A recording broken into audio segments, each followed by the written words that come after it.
नोएडा के एक private company में काम करने वाली लेडी जिसका एज होता है 44 इयर्स, उसके अकाउंट से 27 लाख गायब हो जाते हैं। उसके साथ 27 लाख रुपीज़ का फ्रॉड हो जाता है। मुंबई में एक इंसान के साथ 4 लाख रुपीज़ का फ्रॉड होता है, जबकि वो एटीएम और यूपीआई सब कुछ ब्लॉक करके रखा था। फिर भी उसके अकाउंट से 4 लाख रुपीज़ गायब हो जाते हैं। और ऐसे फ्रॉड के लाखों केसेज हो रहे हैं इंडिया में हर दिन। तो आइए आज के वीडियो में जानते हैं कि इस फ्रॉड से कैसे बचा जा सकता है। नोएडा के एक प्राइवेट कंपनी में काम करने वाली औरत के साथ 27 लाख का फ्रॉड हो जाता है। आइए जानते हैं कि कैसे होता है उसके साथ इतना बड़ा फ्रॉड। तो होता कुछ ऐसा है कि उस लेडी को एक व्हाट्सएप कॉल आता है और इस कॉल को वो रिसीव कर लेती है, बात करना स्टार्ट कर देती है। तो सामने वाला बंदा अपने आप को कस्टमर केयर बताता है, टेलीकॉम कंपनी का कस्टमर केयर। तो जो फेक कस्टमर केयर होते हैं उसे ये कन्विंस करते हैं कि आप अपना जो फिजिकल सिम कार्ड है उसे चेंज कर लीजिए, उसे ई सिम कार्ड में कन्वर्ट कर लीजिए, इसके बहुत सारे बेनिफिट्स हैं। तो लेडी भी रेडी हो जाती है और बोलती है कि हाँ ठीक है, आप लोग इसे कन्वर्ट कर दीजिए ई सिम कार्ड में। तो फाइनली जो फेक कस्टमर केयर हैं उस लेडी को कन्विंस कर लेते हैं फिजिकल सिम को ई सिम कार्ड में कन्वर्ट करने के लिए। उसके बाद उसके मोबाइल पे एक OTP आता है, वेरिफिकेशन OTP, और वो OTP उनको दे देती है। उसके बाद उसका नंबर डीएक्टिवेट हो जाता है। तो होता कुछ ऐसा है कि जो स्कैमर है वो OTP के जरिए एक ई सिम जनरेट कर लेते हैं और उसके बाद उस लेडी का जो फिजिकल सिम कार्ड है उस पर कोई SMS, कोई कॉल नहीं आ सकता। और इसी का एडवांटेज लेकर के वो पूरा कंट्रोल ले लेते हैं उस सिम कार्ड का।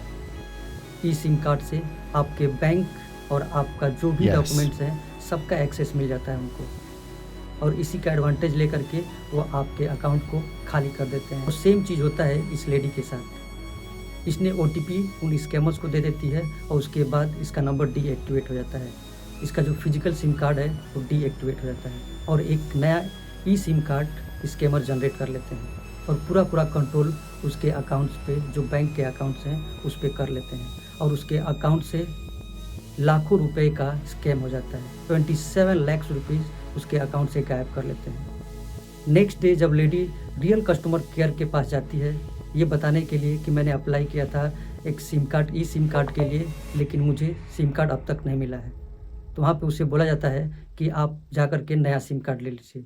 जब वो new SIM card same number का लेती है और मोबाइल में डालती है तो देखती है कि उसके अकाउंट से मल्टीपल ट्रांजैक्शन हुए हैं और टोटल 27 लाख रुपीज़ गायब हो चुके हैं। फिजिकल सिम कार्ड की तरह ही आजकल की टेलीकॉम कंपनियां ई सिम प्रोवाइड करती हैं यूज़र के रिक्वेस्ट पे। ये सिम कार्ड उतना ही काम करता है जितना आपका फिजिकल सिम कार्ड काम करता है। इसे डिजिटल सिम कार्ड बोलते हैं या ई सिम कार्ड बोलते हैं।